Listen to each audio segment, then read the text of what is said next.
ఆలోచన చేస్తే మారుతీరావు నేను అతను చనిపోయినప్పుడు కూడా బాధపడ్డాం. ఎందుకంటే ఒక తండ్రిగా అతను బిడ్డ బాగోగులు చూశాడు కానీ, బట్ నీ బిడ్డ బాగోగులు చూసినప్పుడు వేరే వాళ్ళ బిడ్డని ప్రాణం తీయటం అనేది అది కరెక్ట్ కాదు కదా. ఆ విషయం కూడా ఆయనతో ఆయన మాట్లాడినప్పుడు ఆయన అంగీకరిస్తూనే కళ్ళనీళ్ళు పెట్టుకున్నాడు అనమాట. కళ్ళనీళ్ళు పెట్టుకున్నాడు, బాధపడ్డాడు. ఆ ఇంట్రాగేషన్ ఆ రోజు అయినప్పుడు మేము బాగా గుర్తు నాకు.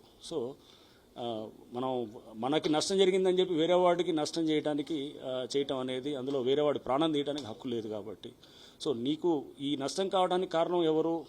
One of the main reason is నువ్వే కారణం అసలు. ఎందుకంటే పిల్లల పెంపకము ఇష్యూస్, టీనేజ్ సైకాలజీ, వాళ్ళకు ఉన్నటువంటి ఆ టైంలో వచ్చే హార్మోనల్ చేంజెస్, ఇవన్నిటి నుంచి వచ్చేటటువంటి ఒక టీనేజ్ బిహేవియర్ని ఎలా హ్యాండిల్ చేయాలనేది తల్లిదండ్రులు చాలా తెలుసుకోవాల్సిన అంశంగా నాకు ఈ కేసు ద్వారా అర్థమైందన్నమాట. సార్, పై స్థాయి కోర్టులకు వెళ్ళినప్పుడు, హైకోర్టుకు కానీ మళ్ళీ సుప్రీంకోర్టుకి వెళ్తే మీరు ఎట్లా దీన్ని డిఫెండ్ చేసేవారు?